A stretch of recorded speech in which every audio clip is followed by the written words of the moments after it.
Second, you have them copy and paste and or I copy and paste and send the red stamp picture invitation, and I send that to them to send out to their friends. And then third, for them to create the Facebook invitation and make me a co-host. Now this is important because it will show them first if they make it. And sometimes I get impatient and I just do it myself because sometimes it's just easier to do it myself. But you know, you can do it either way, and I think it will be fine. But let them know that I'll post regularly to excite people, but their posting is what gets people to come. So the fourth thing is to hand out all the invitations you requested, and you put a day, and usually you want that done, I think about 2 weeks before the party. You want to make sure all of those are gone. And then you want to ask them, you know, when you talk to them, you know, how many have you handed out? And then, you know, if they need help with that, actually I'll get to that later. But they can carry them in their purse and hand them out freely. And then you can tell them, you know, 40 postcards sent equals $1,000 to $1,500 party. You know, so how many invitations do you want? Do you want 40 or do you want less than that? So fifth, collect 5 to 10 outside orders you want that by, I'm trying to think, by, before the party. I'm sorry, my phone keeps going off. I need to shut it off. Anyways, and then, oh, and if anyone gives you an order, you can place it, they can place it for them under the website under their name. So you don't sign in, or the host wouldn't sign in. That way they don't think it's the host order. And all orders must have their name, email, and phone number. So you need to make sure that they know that, because sometimes they won't get you the information in order for us to do it. I always have at least the name, email, and phone number at the very minimum. So then the sixth thing is shop for ingredients. Unless you have 25 confirmed guests, not including you, me, the kids, the dogs, etc. And that is a really good way. Is they're striving for 25 people to come, then, you know, they get 15 there. You're still not paying for it, but you're getting the amount of people there that you want. But they're really trying to go for that free, so it's kind of a good incentive for them. So for them, number 7th is to post a show reminder on their main Facebook page wall for 2 days. And then, let's see, 8th is remind via phone call, text, Facebook, email. So they need to use all sorts of ways to get in touch with their host. And then the day before the party, they need to email these 6 things to me: the final count, the recipe choice, all their orders, directions, and will you help me with the dishes for a prize? And do you want to earn money with me by joining my team? So, and you're filling this all out, all the little blanks, you're putting in the dates in there. So 10th, your party is scheduled for this time, and I will arrive. So I always recommend at least a half an hour, and sometimes I do it 45 minutes early just because I may not know exactly where it is. So I get there.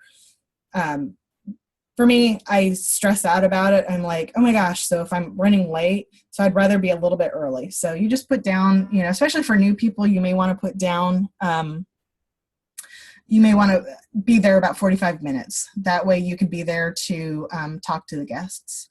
And then, you know, collect and submit the rest of your orders. And then you'll close by, and you want to do that 3 to 4 days after the show.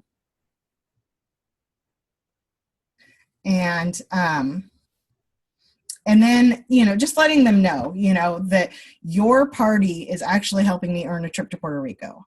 And so, you know, and I started sharing this at my shows last year when, you know, at first I kind of didn't believe I would make it to the Bahamas.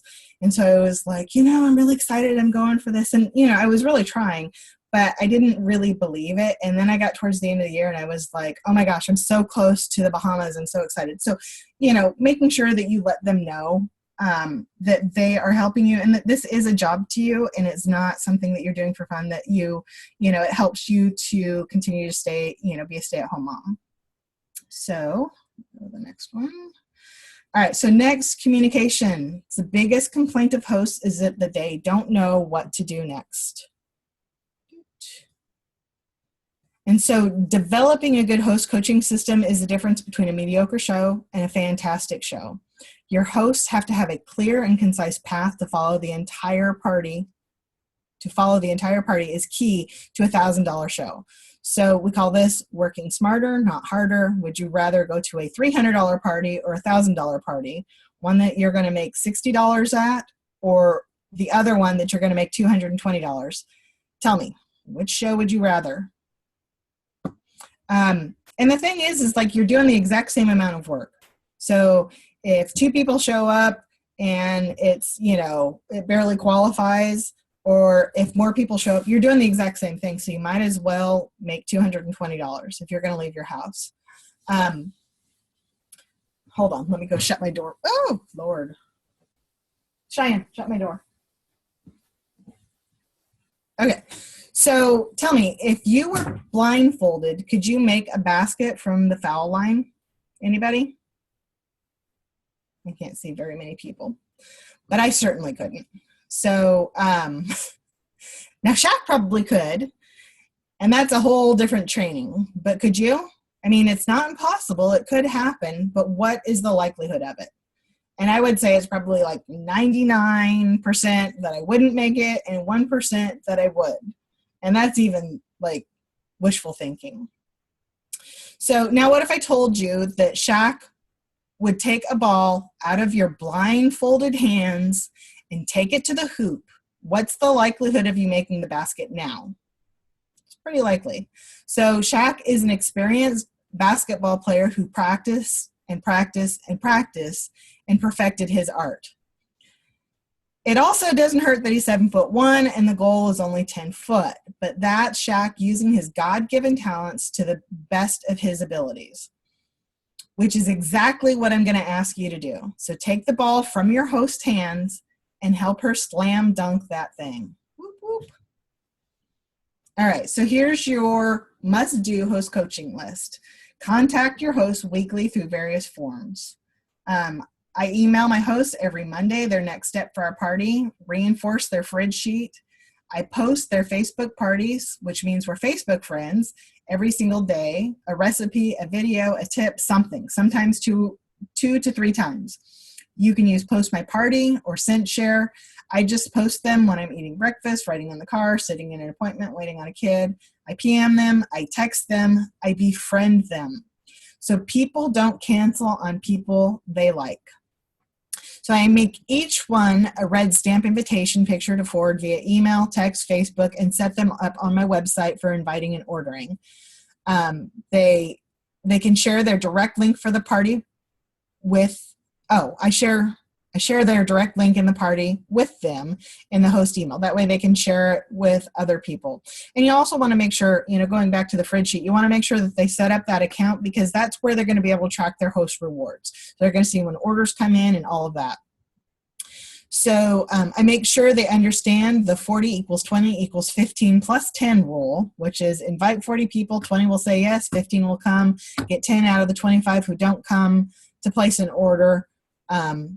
That, this will always work, like always. Give them the words to say to invite, words to remind, and words to say if someone says no.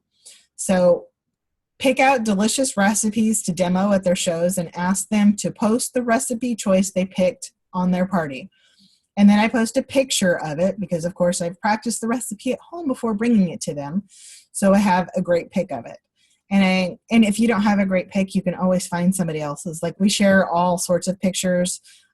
There's many times that I see something that Claudia has done on her page and I just copy the picture and I make it look like I've done it. So, there's no shame in my game for sure. And, sometimes some of the recipes, because my family has special needs when it comes to eating, sometimes I don't actually have the pictures of it. So it is what it is. And then I include the recipe list needed in that post and tell them how scrumptious it is. So I make a reminder red stamp picture for them to send out 2 to 3 days before their party. And then I'll mail a catalog anywhere to anyone, but I also encourage them to use the online link for the party as well. And then I'll go over the host benefits before I leave the party and give them a couple of days to close it out. So what do I say in my weekly communications? Did you get your packet in the mail if you mailed it? Do I have your information correct on your stickers and your red stamp invite?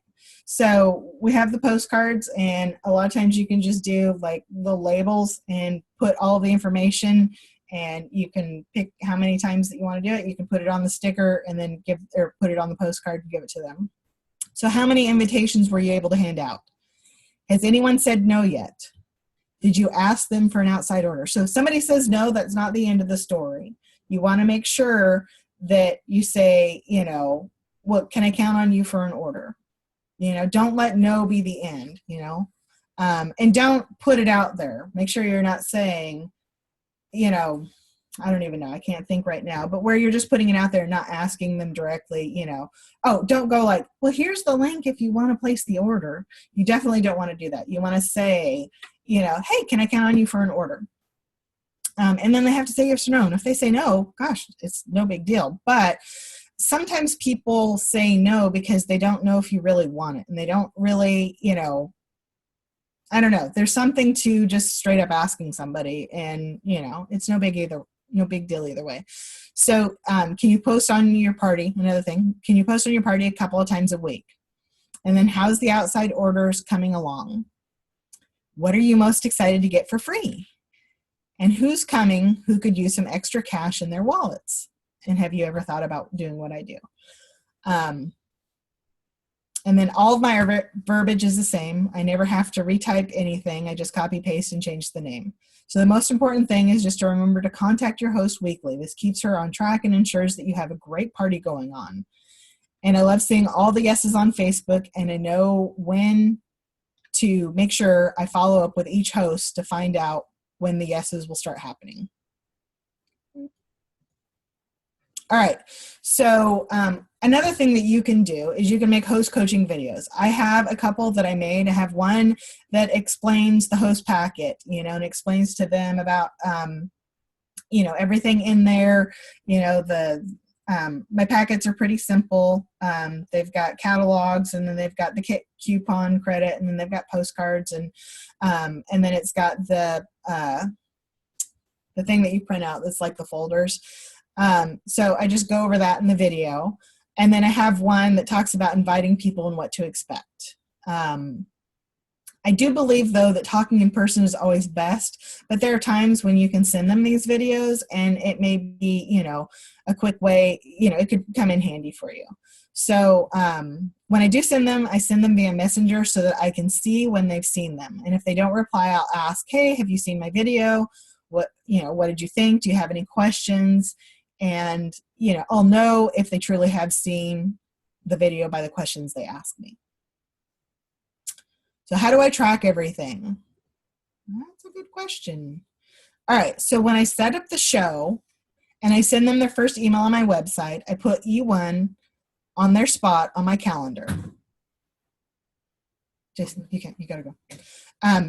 You can see when they've read it.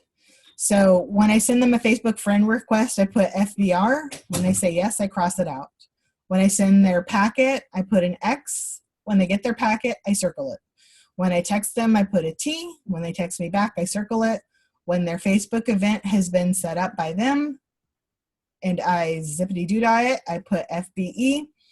When I send them a Facebook message, I put FBM. And if they respond, I circle it. When I send a video, I write V1, and when they watch it, circle it V2. It's kind of the same thing. When they pick a recipe, I write down what I've sent. I write down when I've sent them the recipe ingredients. When they're interested in consulting, I put a C. Every email I send an E. If they respond, circle it. So at any given moment, I can see on my calendar who's on it and who's not, and who I can count on having $1,000 show for me, and who needs more encouragement. So host coaching is a partnership. She's going to earn a ton of free, half price, and discounted items, and you're going to get a paycheck.